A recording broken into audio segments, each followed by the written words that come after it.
हाय, कैसे हैं आप लोग? आई होप आप सभी आदमी अच्छे होंगे और आप लोग अपने क्लासेस को एंजॉय कर रहे होंगे। गाइस, आज के इस क्लास में हम लोग सेमी मॉडल वर्ब्स को समझेंगे। लेकिन मैं आपको एक बात बता दूं कि इस मॉडल वर्ब्स को समझने से पहले आपको जानना होगा व्हाट इज़ मॉडल वर्ब्स। ठीक है, अगर आप मॉडल वर्ब्स को नहीं जान रहे हैं तो समझिएगा कि ये टॉपिक आपको समझ में नहीं आएगा। इसलिए मैं आपसे रिक्वेस्ट करूँगा कि इस टॉपिक्स को समझने से पहले आप मॉडल वर्ब्स के वीडियो ज़रूर देखें। जो जस्ट इसके पहले मैंने बनाया है, आप उसे ज़रूर चेकआउट कर सकते हैं। ठीक है, तो चलिए शुरू करते हैं इस वीडियो को और इसको कोशिश करते हैं हम समझाने की। ठीक है, क्या है हमारा चैप्टर, क्या रहेगा आज? आज का क्लास क्या होगा? Semi modal verbs. मतलब आज की इस क्लास में हम लोग पढ़ेंगे सेमी मॉडल वर्ब्स को। ठीक है, चलिए जानते हैं इसके बारे में। तो कह रहा है कि the verb that works as modal verbs. कह रहे कि वह वर्ब जो मॉडल वर्ब की तरह काम करे, वह वर्ब जो मॉडल वर्ब्स की तरह काम करें, as well as main verb की तरह काम करें। अब यहाँ पे दो चीज़ें निकल के आ गई, एक निकल के आ रही है मेन वर्ब और एक निकल के आ रही है मॉडल वर्ब। इसलिए मैंने आपको बोला कि इसके पहले आप मॉडल वर्ब के बारे में ज़रूर जानें, इसके पहले आप मेन वर्ब के बारे में ज़रूर जानें, तब जाके यह टॉपिक आपको ज़्यादा समझ में आएगा। ठीक है, चलिए थोड़े थोड़े करके मैं बता रहा हूँ। मॉडल वर्ब ऐसा वर्ब होता है जिसका कोई अर्थ नहीं होता है, नो मीनिंग। मॉडल वर्ब ऐसा वर्ब होता है जिसका कोई अर्थ नहीं होता और ये हमेशा हेल्पिंग वर्ब के रूप में प्रयोग होता है। जबकि मेन वर्ब के बारे में अगर बात किया जाए तो इसका मीनिंग होता है, इसका क्या होता है? मीनिंग होता है। और ये टेंस के अनुसार बदल जाता है। मतलब कि अगर टेंस V1 मांगेगा तो V1 लेगा, V5 मांगेगा तो V5, V2 मांगेगा तो V2, V3 होगा तो V3, V4 होगा तो V4, V5 होगा तो V5, ऐसे प्रयोग होता है। यानी टेंस के अनुसार, सब्जेक्ट के अनुसार ये बदलते रहता है। लेकिन मॉडल वर्ब ऐसा वर्ब होता है जो किसी के अनुसार नहीं बदलता है। ठीक है, हाँ, और ये हमेशा हेल्पिंग वर्ब के रूप में काम करेगा। दूसरी बात ये है कि इसके बाद हमेशा कौन वर्ब का प्रयोग होगा? वर्ब वन का। याद रखेंगे, मॉडल वर्ब के बाद हमेशा वर्ब वन लगता है। अब मेन वर्ब के 5 रूप होते हैं, ये 5 रूप में अपना ये क्या हो सकता है? बदल सकता है। ठीक है, जैसे तो अब चलिए जानते हैं पॉइंट्स कुछ।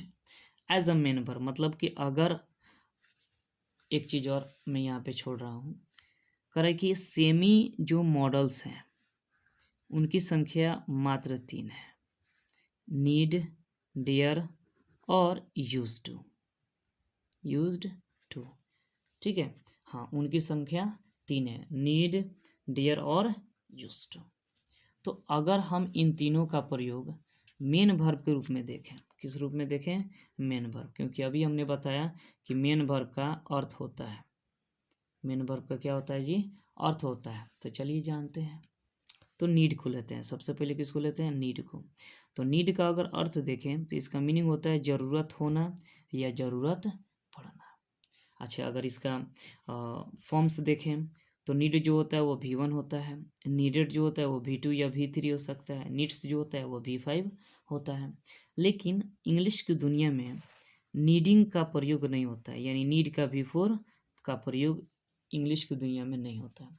यूज करता है लोग तो गलती वलती कर देता है। ठीक है, इस बात को ध्यान में रखेंगे। सिमिलरली अगर डेयर की बात करें तो डेयर का भी हिंदी आ जाएगा साहस करना, हिम्मत करना। अगर गलती हिम्मत करता है तो भाई दुस्साहस करना। ठीक है, उसी तरह डेयर का अगर फॉर्म्स देखें तो डेयर जो है वो वर्ब 1 है, डेयर्ड जो है वो वर्ब 2 या वर्ब 3 है, डियरिंग जो है ये वर्ब 4 होता है और डियर्स जो होता है वो क्या होता है? वर्ब 5 होता है। तो देख रहे हैं, मेन वर्ब के रूप में अगर हम इनका प्रयोग करते हैं और मेन वर्ब के रूप में अगर इनको देखते हैं तो इनके फॉर्म्स भी निकल जाते हैं और इनका अर्थ भी निकल जाते हैं। सिमिलरली अगर यूज टू का बात करें, देखिए तो यूज़ टू का यूज़ कर का हिंदी होता है प्रयोग करना या उपयोग करना या इस्तेमाल करना। यूज जो है वो वर्ब 1 है, यूज्ड जो है वो वर्ब 2 या वर्ब 3 है, यूजिंग जो है वो वर्ब 4 है और यूज जो है ये क्या है? वर्ब 5 है। तो अगर इन तीनों का मतलब नीड, डेयर और यूज्ड, अगर इन तीनों का प्रयोग मेन वर्ब के रूप में हो तो इनका अर्थ भी होता है और इनके फॉर्म्स भी होते हैं। चलिए कुछ एग्जांपल्स देख लेते हैं। जैसे he needs a glass of water, तो ये जो नीड्स है वो किसके अनुसार लगा है भाई? ही के अनुसार। Similarly she needed some money, अच्छा नीडेड जो है ये वर्ब टू है, नीडेड जो है वो क्या है जी? वर्ब टू है। तो वर्ब टू है तो पास्ट के अनुसार लगा है, सिंपल पास्ट टेंस। वैसे ही है आई नीड, यू हैव नीडेड, तो हैव के बाद वर्ब थ्री लगता है तो इसलिए यहाँ पे वर्ब थ्री लगा है। तो याद रखेंगे नीड हो चाहे डेयर हो चाहे यूज टू हो, अगर मेन वर्ब के रूप में काम करेंगे तो टेंस के अनुसार बदले जाएंगे। लेकिन वहीं पे ये कह रहा है कि अगला पॉइंट कि when marginals are used as main verb, these are used according to tense form. मैंने अभी बताया है कि जब मार्जिनल्स का प्रयोग मेन वर्ब के रूप में होगा तो ये टेंस फॉर्म्स के रूप में बदल जाएंगे, जैसे टेंस में आएंगे वैसे ही क्या हो जाएंगे?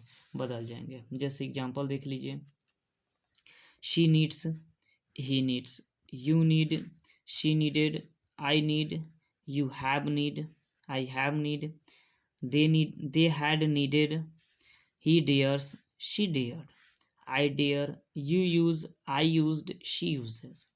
देख रहे हैं? तो टेंस के अनुसार ये बदलते रहता है। तो अगर ये मेन वर्ब के रूप में काम करेगा तो टेंस के अनुसार क्या हो जाएगा? बदल जाएगा। बट अगर ये नीड और डेयर, किसका? हम दो का प्रयोग करें, नीड का और डेयर का प्रयोग अगर मार्जिनल्स के लिए प्रयोग करते हैं, मतलब मॉडल्स के रूप में अगर प्रयोग करें, यही मार्जिनल्स भी इनका नाम होता है, तो अगर इनका प्रयोग मॉडल्स के रूप में करेंगे तो याद रखेंगे ये जो होते हैं ना, ये निगेटिव में प्रयोग किए जाते हैं, नहीं तो इंटरोगेटिव में प्रयोग किए जाते हैं। या तो ये निगेटिव में प्रयोग किए जाएंगे, नहीं तो ये किस में प्रयोग किए जाएंगे?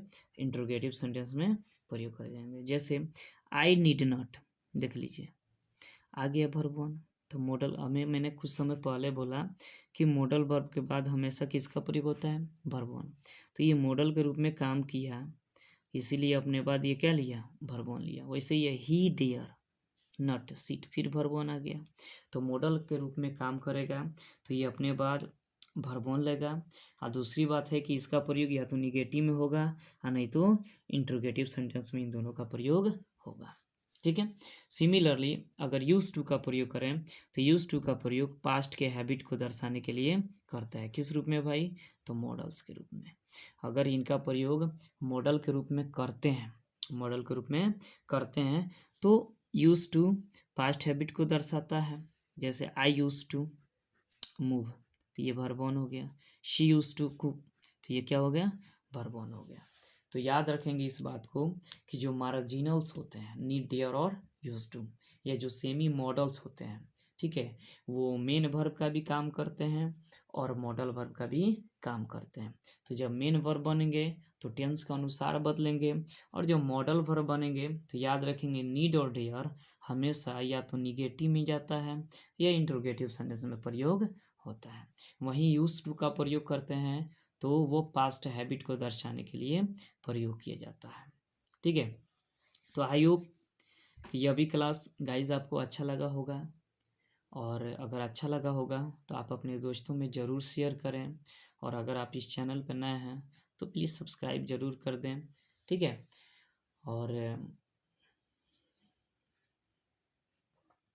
और चलिए फिर अगले क्लास में मिलेंगे एक नए टॉपिक के साथ, एक नए एनर्जी के साथ। तब तक के लिए आप और अपने परिवार का ख्याल रखें। Thank you.